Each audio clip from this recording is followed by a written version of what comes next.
بسم اللہ الرحمن الرحیم۔ السلام علیکم اسٹوڈنٹس، میں آپ کی ٹیچر مس فرحہ جمیل امید کرتی ہوں کہ آپ سب خیریت سے ہوں گے۔ اسٹوڈنٹس، جیسا کہ آپ جانتے ہیں کہ ہم سبق نسو اور سلیم کی گفتگو پڑھ رہے ہیں، اور یہ سبق ڈپٹی نذیر احمد دہلوی نے اپنے ناول توبۃ النسو سے لیا ہے۔ یہ سبق توبۃ النسو ناول ہے جو ڈپٹی نذیر احمد دہلوی کا اس سے لیا گیا ہے، اور بچوں یہ آپ کا باب نمبر 5 ہے، جبکہ آج ہم اس کا سبق نمبر 2 پڑھیں گے۔ سبق کا تعارف۔ توبۃ النسو کا مطلب کیا ہے؟ سچی توبہ، خالص ندامت، پچھتاوا۔ بچوں اس ناول کے بارے میں مختصر سا جائزہ لیتے ہیں۔ اس ناول کا مرکزی کردار نسو ہے۔ دلی میں 1 سال ہیضے کی سخت وبا آئی۔ نسو بھی دیگر افراد کی طرح ہیضے میں مبتلا ہوا اور سمجھا کہ موت قریب ہے۔ مایوسی کے عالم میں اسے عاقبت کی فکر ہوئی۔ ڈاکٹر نے اسے خواب آور دوا دی تو وہ سو گیا۔ خواب میں اس نے عاقبت کے دل دہلا دینے والے مناظر دیکھے تو وہ ہڑبڑا کر اٹھ بیٹھا۔ خواب سے بیدار ہو کر نسو کو اپنی اور اپنے خاندان کی بے مقصد زندگی پر افسوس ہوا۔ اس نے گزشتہ زندگی کی تلافی کا عہد کر کے اپنی بیوی فہمیدہ کو خاندان کی اصلاح کے لیے اپنا مددگار بنایا۔ اسی سلسلے میں اپنے بیٹے سب سے چھوٹے، یعنی کہ اپنے سب سے چھوٹے بیٹے کی بات کی جا رہی ہے، ان کے سلیم کو بالا خانے پر صبح کے وقت بیدارہ کے ذریعے بلا بھیجا۔ اب بچوں شامل نصاب سبق، جو ہمارے نصاب میں سبق شامل ہے نسو اور سلیم کی گفتگو، یہ اسی سلسلے کی ایک کڑی ہے، یعنی اسی ناول سے یہ سبق لیا گیا ہے۔ بچوں ہم پڑھائی کریں گے سبق کی مکالمے کی صورت میں، یعنی ڈائلاگس کی صورت میں۔ فرضی کردار ہم ایک بار دیکھ لیتے ہیں۔ نسو گھرانے کا سربراہ۔ اب بچوں جہاں جہاں ڈائلاگ آئیں گے نسو کے، تو یہ پکچر آپ کے پاس نسو کی پکچر آئے گی۔ اب آپ نے انہی کرداروں کو دیکھتے ہوئے ان ڈائلاگس کو سمجھنا ہے۔ یہ نسو ہیں، گھرانے کا سربراہ ہے یہ۔ فہمیدہ نسو کی بیوی ہے۔ سلیم نسو کا چھوٹا بیٹا جس کی عمر کچھ کم 10 برس تھی۔ بیدارہ گھر کی ملازمہ۔ آج تو میاں بیوی میں یہ قول و قرار ہوا۔ اگلے دن چھوٹا بیٹا سلیم ابھی سو کر نہیں اٹھا تھا کہ بیدارہ نے آ جگایا کہ صاحب زادے اٹھیے، بالا خانے پر میاں بلاتے ہیں۔ سلیم کی عمر اس وقت کچھ کم 10 برس کی تھی۔ سلیم نے جو طلب کی خبر سنی، گھبرا کر اٹھ کھڑا ہوا اور جلدی سے ہاتھ منہ دھو ماں سے آ کر پوچھنے لگا۔ اب بچوں سلیم پوچھ رہا ہے، اماں جان تم کو معلوم ہے ابا جان نے کیوں بلایا ہے؟ اب امی کہتی ہیں مجھ کو کچھ خبر نہیں۔ سلیم کہتا ہے کچھ خفا تو نہیں ہے؟ امی کہتی ہیں ابھی تو کوٹھے پر سے نہیں اترے۔ بیدارہ تجھ کو کچھ معلوم ہے؟ بیدارہ ملازمہ کہتی ہیں میاں میں اوپر لوٹا لینے گئی تھی، میاں اکیلے بیٹھے ہوئے کتاب پڑھ رہے تھے، میں آنے لگی تو میاں نے آپ کا نام لیا اور کہا ان کو بھیج دیجیے۔ اب سلیم کہتے ہیں صورت سے کچھ غصہ تو نہیں معلوم ہوتا تھا؟ بیدارہ کہتی ہیں نہیں تو۔ سلیم کہتے ہیں تو اماں جان ذرا تم بھی میرے ساتھ چلو۔ اب اماں جان کہتی ہیں میری گود میں لڑکی سوتی ہے، تم اتنا ڈرتے کیوں ہو، جاتے کیوں نہیں؟ سلیم کہتے ہیں کچھ پوچھیں گے؟ اماں کہتی ہیں جو بھی پوچھیں گے تم اس کا معقول طور پر جواب دینا۔ غرض سلیم ڈرتا ڈرتا اوپر گیا اور سلام کر کے الگ جا کھڑا ہوا۔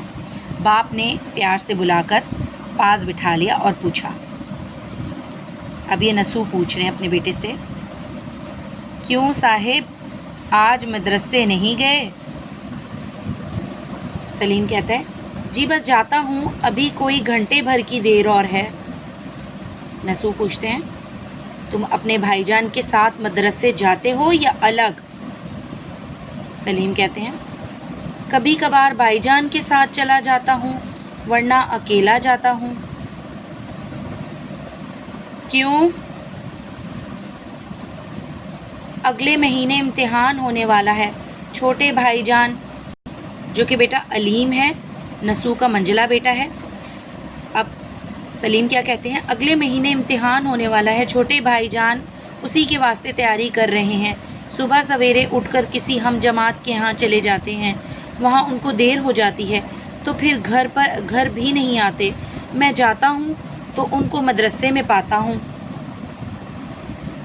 اب باپ کہتا ہے کیا اپنے گھر میں جگہ نہیں ہے کہ دوسروں کے ہاں جاتے ہیں؟ سلیم کہتا ہے جگہ تو ہے, مگر وہ کہتے ہیں کہ یہاں بڑے بھائی جان نسو کا بیٹا بڑا کلیم, اس کی بات ہو رہی ہے, یہاں بڑے بھائی جان کے پاس ہر وقت گنجفہ اور شطرنج ہوا کرتا ہے, اطمینان کے پڑھنا نہیں ہو سکتا. اب بچوں یہ آپ کو پکچرز میں یہ شطرنج کا کھیل نظر آ رہا ہے اور یہ گنجفہ ہے. یہ تاج کے پتوں کی طرح کا کھیل ہوتا ہے, تاج کے پتوں کی طرح کھیلا جاتا ہے. اس کی تفصیل بھی میں آپ کو آگے بتاؤں گی. اب نسو کیا کہتے ہیں تم بھی شطرنج کھیلنی جانتے ہو؟ سلیم مہرے پہچانتا ہوں مگر کبھی خود کھیلنے کا اتفاق نہیں ہوا. نسو کیا کہتا ہے مگر زیادہ دنوں تک دیکھتے دیکھتے یقین ہے کہ تم بھی کھیلنے لگو گے. سلیم کہتا ہے شاید مجھ کو عمر بھر بھی شطرنج کھیلنی نہ آئے گی. کیوں؟ کیا ایسی مشکل ہے؟ مشکل ہو یا نہ ہو میرا جی ہی نہیں لگتا. سبب میں پسند نہیں کرتا. اب بچوں ہم نے آج یہاں تک سبق پڑھا. اب ہم اصلاح تلفظ کا جائزہ لیتے ہیں. طلب, گنجفہ,